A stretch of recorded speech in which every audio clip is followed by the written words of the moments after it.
Hey, good morning, everybody. Happy last day of Hanukkah. Uh, Same to you.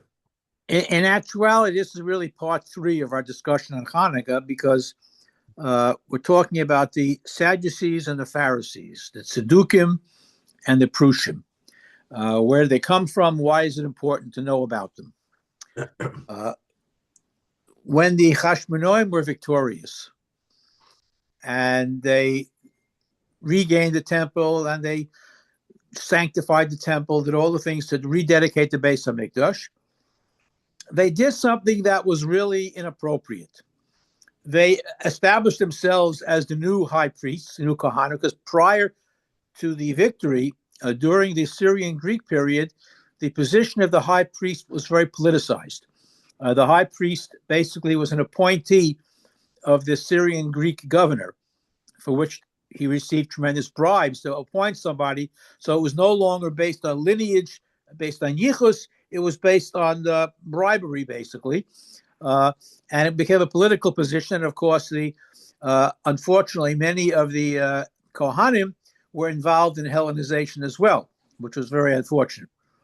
So when the Hashmonaim became victorious, they became the high priests. But they made the mistake of also assuming for themselves the mantle of kingship, of Melech.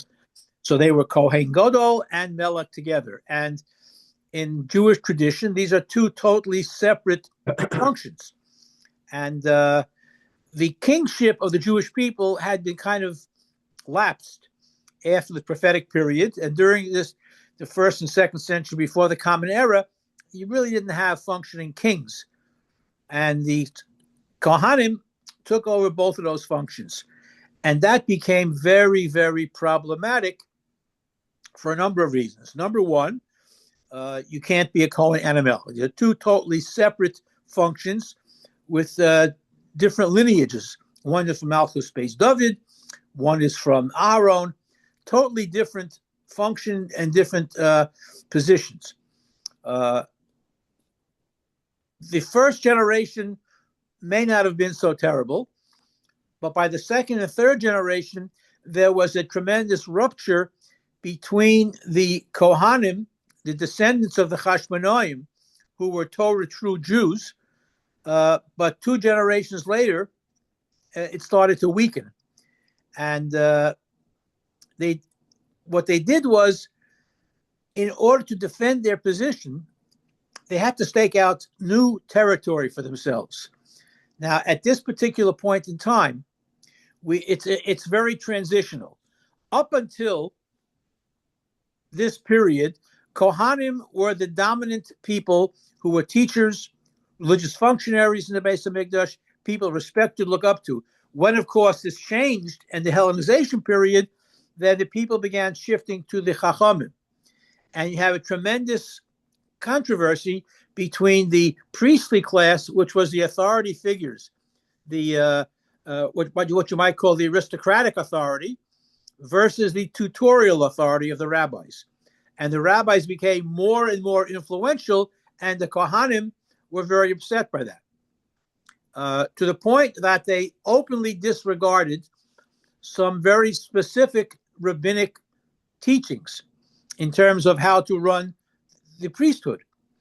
And as a result, there was a power struggle. Basically, the Kohanim and the Chachamim were engaged in a power struggle for authority over the Jewish people. And, nature abhors a vacuum. Someone had to step in. How do you establish yourself? So the Kohanim came up with a fascinating idea. The rabbis preserved Torah Shebaal Peh. The Kohanim said, well, we will stake out a different position. We will focus our energy and all our efforts on Torah Shebeksav. What's written in the Torah is primary, and all this rabbinical stuff, not necessary. That is not the real tradition.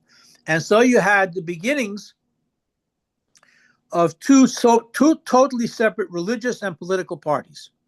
The Kohanim, who were descendants of Tzadok, who was the high priest in the time of Shlomo's time, they became the Tzedokim, or Sadducees, Tzedukim in popular usage, but really Tzedokim. And they based their whole Weltanschauung, their whole outlook and point of view on Torah Shebeksav, which causes problems to the rabbis who, of course, interpreted Torah Shebeksav with Torah Shebal Peh. The Tzedukim basically denied the validity of Torah Shebal Peh. And this caused a tremendous, tremendous split in the Jewish people. And I think I mentioned last time when every Yom Kippur, or the week before Yom Kippur, when they would seclude the Kohen Gadol to prepare him for the Avodah, which is very complicated, on Yom Kippur. So, if he was a Talmid Chacham, they would discuss the halachas. If he was an Amoritz, they would teach him what to do. And then, regardless of what his learning status was, they'd make him swear an oath that he would perform the Avodah according to the Torah Shebal Peh. And the Kohen Gadol cried and the Chachamim cried. The Kohen Gadol cried because they asked him that question. You doubt me? And the Chachamim cried because they had to ask him that question, because we knew that there were Kohanim Gedolim from the Hashmonaim period who openly defied Torah Shebal Peh. The classic case, I think I mentioned it last time, was Alexander Yanai, third generation Kohen Gadol from the Hashmonaim. And on Yom Kippur, instead of pouring the water on the Mizbeach, which was the way it was done for generations from the time of the Nevi'im, he poured on the ground. And the people were so incensed that they pelted him with their esrogim. It was during Sukkot. And of course, not only was he Kohen Gadol, but he was also the king. So he called his army, and they slaughtered thousands of people on Sukkot in the Beis HaMikdash because they threw their esrogim at him because he violated Torah Shebal Peh. So there was a history there. It's really very difficult to observe Torah as we understand it without the Torah Shebal Peh behind it. For example, let's take tefillin as an example. Nowhere in the Torah does it say how to make tefillin. It says you should wear tefillin on your arm and on your head. Doesn't tell you what to put in it. It doesn't tell you how to make it. Yet we know from day one, tefillin are these little black boxes with the little black leather straps. Even the most ardent feminist who wears tefillin, the Women of the Wall and other groups, nobody has seen pink tefillin. Black tefillin are black. That's just the way it goes. That's part of Torah Shebal Peh. How you write tefillin, how you make tefillin, it's all part of our Masorah. All right? The Tzedukim, who deny Torah Shebal Peh, made life very, very difficult. Another example, a classic example. We talk about on Pesach, the connection between Pesach and Shavuos. So it's a Mimacharos HaShabbos HaShviyos Tishbru Chamishim Yom. After the last, quote-unquote, Shabbos of Pesach, you count 7 weeks, 50 days, until Shavuos. So there's no date in the Torah specified for Shavuos. It's the 50th day after the second day of Yontif. That's Shavuos.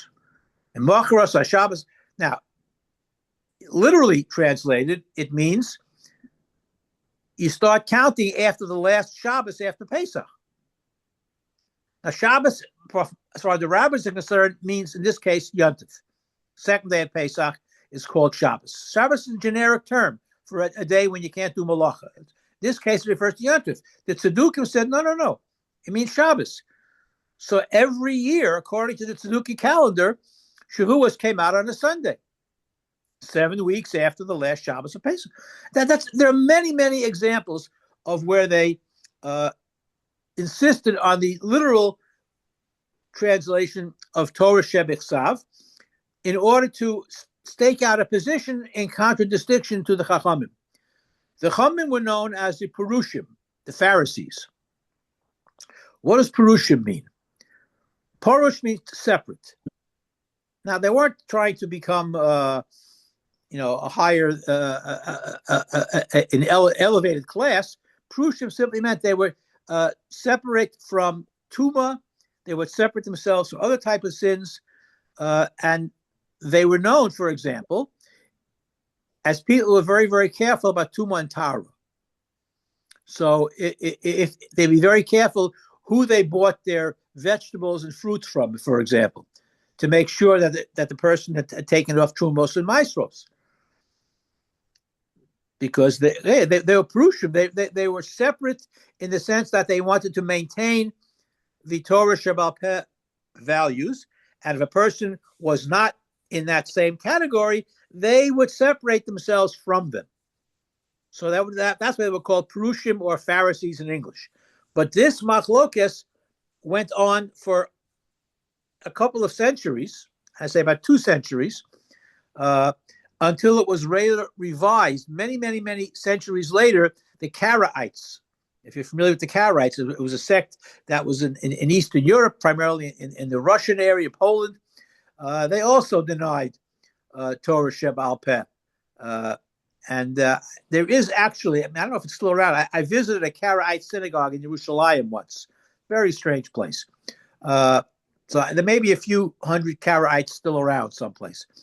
But they too denied the validity of Torah Shebaal Peh. So ultimately, the Chashmonaim Kohanim kind of died out.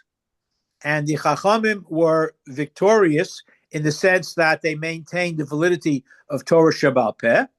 And we return by the time, and we're talking now from 165 BCE, when the Beis HaMikdash was reestablished and rededicated.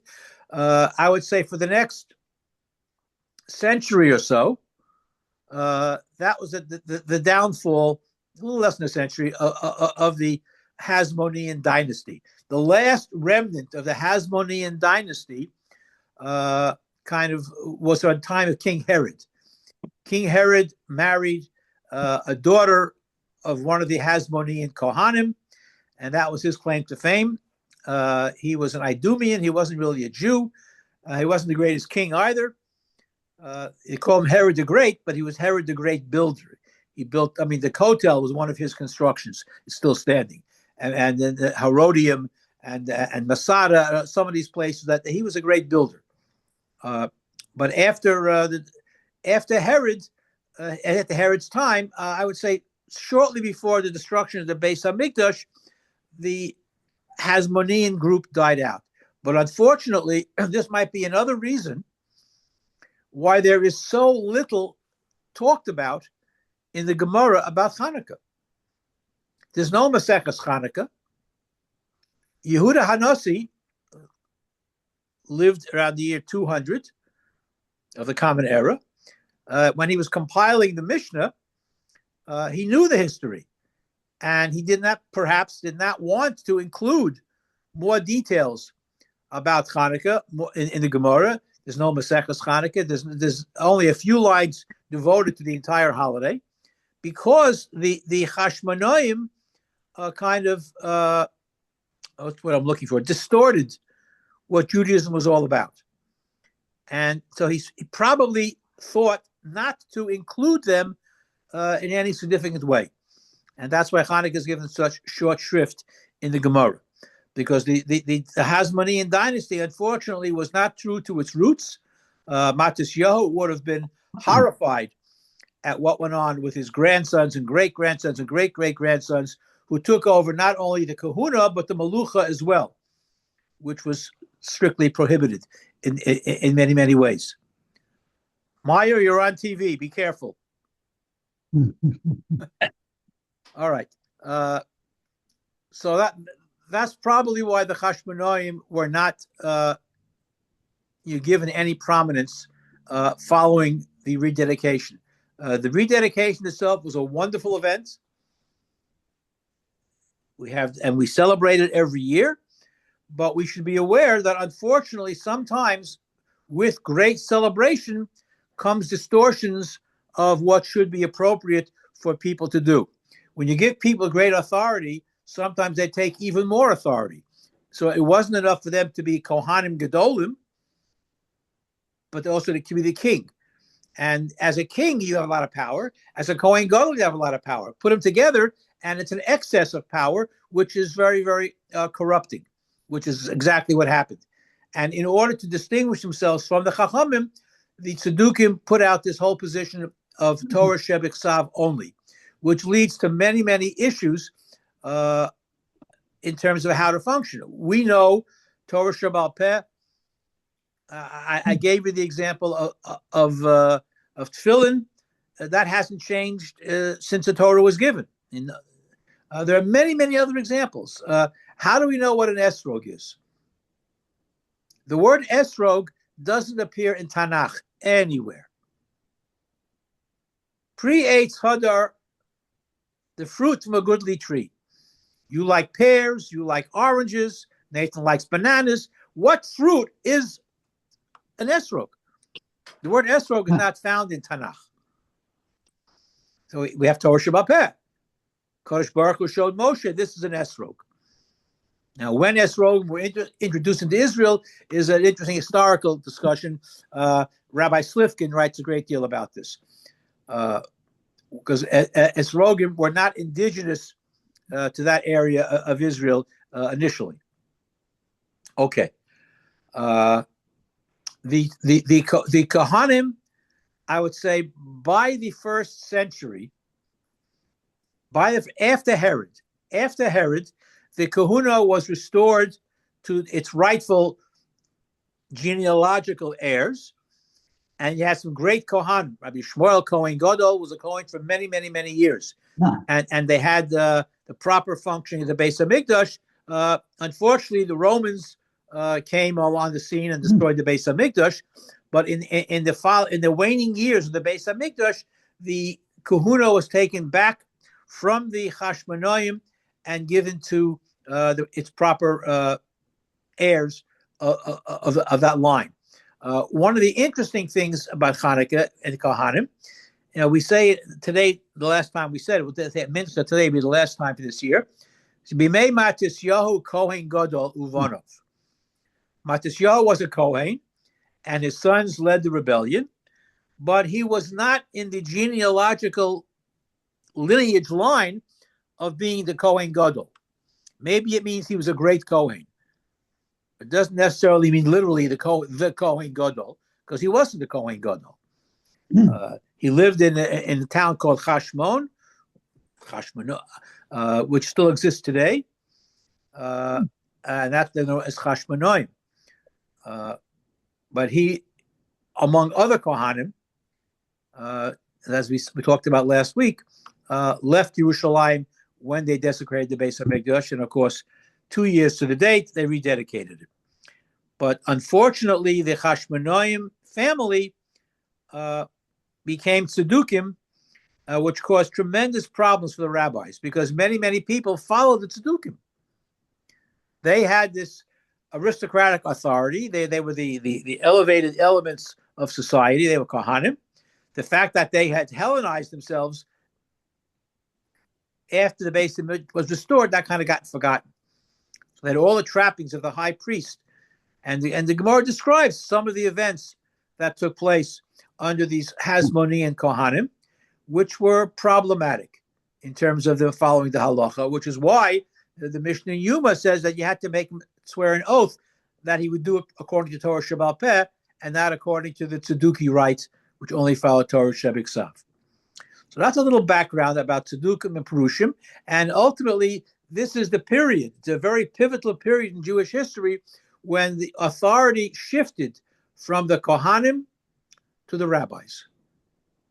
And that's been our lodestone ever since. We rely on rabbinic authority to guide us through Torah Shebal Peh. And this is when the break really took place. Up until Hanukkah, the Kohanim were the leaders of the Jewish people. They were the teachers as well. When they became Hellenized and when they broke with the rabbis and became Torah Shebiksav only, the written Torah, then the Chachamim rose to more elevated position. And again, and this is you can analyze it, the tutorial authority of the rabbis versus the aristocratic authority of the Kohanim. The tutorial authority ultimately won out, and it still guides us today. That's what I wanted to share. Any questions on that? It's a fascinating Well, period. Wally, Yeah. the halakha is that to be Jewish, I you have to be a son or daughter of a Jewish mother, Yes. correct?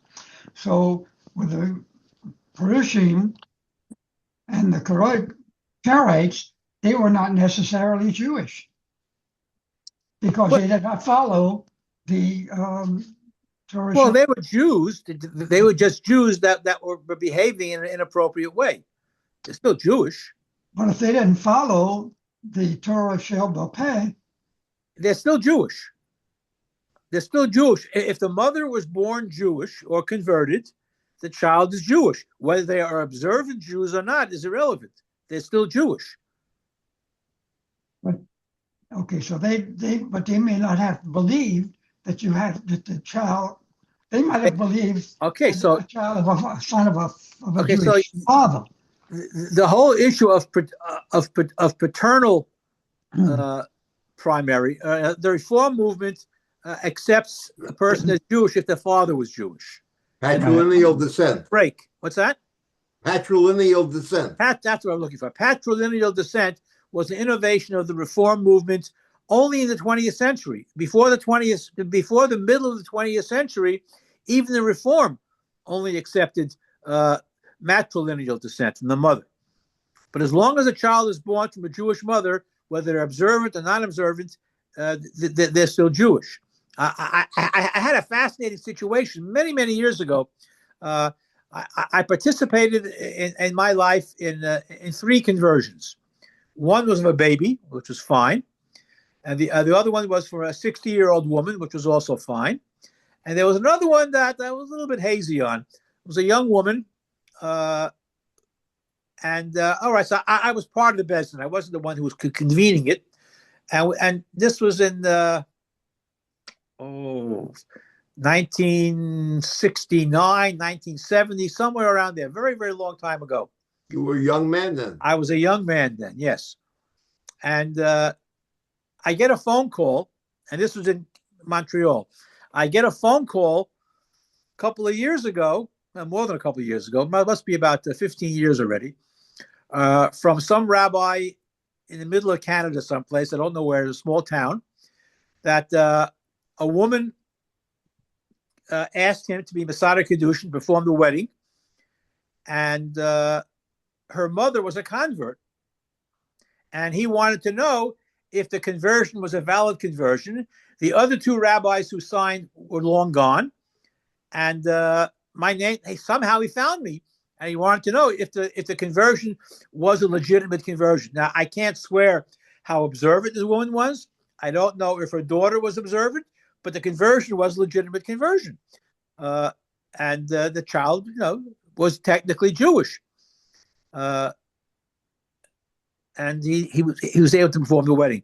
But matrilineal descent is the lodestone of Jewish survival. The mother is Jewish, the child is Jewish. That's the bottom line. And if There's another issue. Yeah. If the child was born before the mother converted, the child has to be converted too. Yes. That was one of the conversions that I participated in of a baby boy. Yeah. The mother converted soon after the baby was born. Wally, At the correct. Yeah. the Muslims believe that it goes by the father. So Okay. they have a very big problem in Israel when the Jewish girl marries a Muslim man, and both claim the kids. Okay, but again, if a Jewish girl marries a Muslim man, She's out of her mind. that's besides the point. But the child is, from our perspective, Jewish. The child might not be from their perspective, but if they get divorced or separated, the child is technically Jewish. Unfortunately, we live in a world where these lines are so blurred that it's become very, very problematic. And that's why people used to have what they call Sifrei Yuchsin. They used to keep track and write down who was born to who, and going back many, many, many generations. People traced their lineage going back because it was important to know who was in your family. But again, the reform introduction of patrilineal descent has caused tremendous problems in the Jewish community, because what if these people are choser b'tshuva, and then they have to go through another conversion again? There's a Jewish comedian, I forget his name. There's a Jewish comedian, I forget his name. He lives in Israel now. He was raised Catholic, and he went through 3 conversions. His first conversion was as a reform, and as he began to study more, he realized that really wasn't 100% kosher, so he underwent a conservative conversion, and then he began learning more. And then he decided that wasn't adequate enough, so he went to yeshiva and he learned some more, and then he got an Orthodox conversion. And now he's a black hatter living in Mea Shearim, satisfied with his life, but it's part of his comedy routine. He talks about how many different brisses he had. He just covered all of his bases, Wally. He covered all of his bases. All of his bases. But conversion is a big, big problem, because the Gemara itself does not specify specifics of conversion, what you have to do. We discourage people from conversion, but if you do accept somebody for conversion, what are the requirements? And the requirements are very loose. The halacha is you teach them some of the major mitzvos and some of the minor mitzvos. It doesn't define what's major and what's minor. So usually, most rabbis will teach a prospective convert about Shabbos, about kashrus, about taras hamishpacha, things of that sort. But you could teach them about trumos and maestros. You can teach them on neta ravai. I mean, you can pick all the abstruse halachos you want. The Torah does not specify what you do. To teach them, what's important, what's minor. So conversion is a big issue today. And it was certainly a big issue in the time of the Chashmonaim, because if you had descendants of the Chashmonaim who were not careful about certain halachos, the Chachamim were very, very careful to distance themselves from them. That's why they were called Perushim, which literally can be translated as separate. I wouldn't call them separatists, but they were separate from people who weren't careful about halacha, especially Tuma and Tara. People didn't give Trumos and Maestros. The Gemara is full of categories. The whole, if you study Seder Zroim, the Mishnayos and Seder Roim go into great detail about, what kind of farmer do you buy your produce from? And can you trust him that he gave a Meister Sheni or not? And the Chachamim were very concerned about who you buy your stuff from, because if a person is not trustworthy that he gave Maaser or Truma, then how do you consume those products? So again, the Prushim literally means separate, but not separatists. They were separate from those that didn't observe halacha, and the Tzedukim, the Sadducees, named after Tzadok, they really call it Tzedokim technically, followed only Torah Shabbat Peh in order to distance themselves from the rabbis and to stake out their own territory.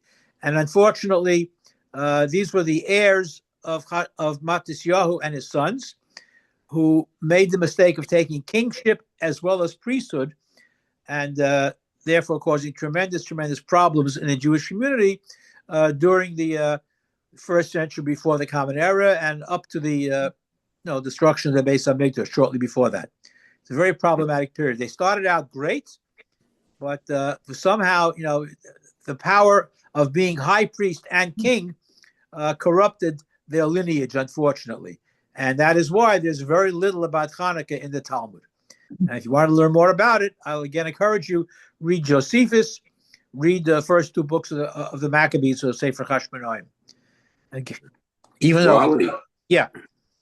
If a woman converts and she's pregnant and she converts while she's pregnant, what's the status of the baby? The child is Jewish. Even though at the point of time when she converted, she might have been pregnant 7-8 months, that doesn't make a difference. Yeah, no.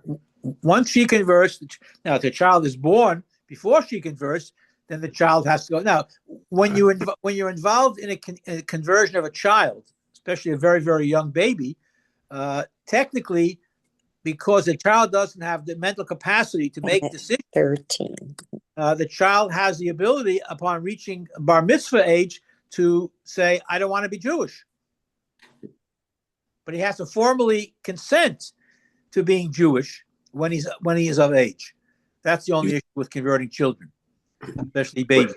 What they do a lot of times in their speech that they give, I know they did this by both my daughters. It's a speech that they give. The rabbis kind of put some wording in there to kind of make that acceptance publicly at the speech that they give for the bar mitzvah or bar mitzvah. That's a very wise thing to do, but the kid has to be aware of what he's saying also. Yeah, they tell them. You can't just sneak it in there and then that kid not knowing what he's doing. Anyhow, the Chashmonaim period is a very fascinating period, very pivotal period in Jewish history, because it's the shift from the aristocratic authority of the Kohanim to the tutorial authority of the Chachamim, and that has stayed with us pretty much to this day. We still give kibudim to Kohanim for their role in the Beis HaMikdash, but not when they were tzedukim. Okay, anything else on this topic? Thank you. A Freilich and Hanukkah. Okay, enjoy the... Mazel tov to the Greenes on the marriage of a grandson. Thank you. Yes. Mazel tov, mazel tov. Mazel tov to Wally. Thank you. Mazel tov. What's the mazel tov for, Wally? My grandson got married. Mazel tov. How come I wasn't invited to the wedding? I'm your oldest friend. You're right. Absolutely right.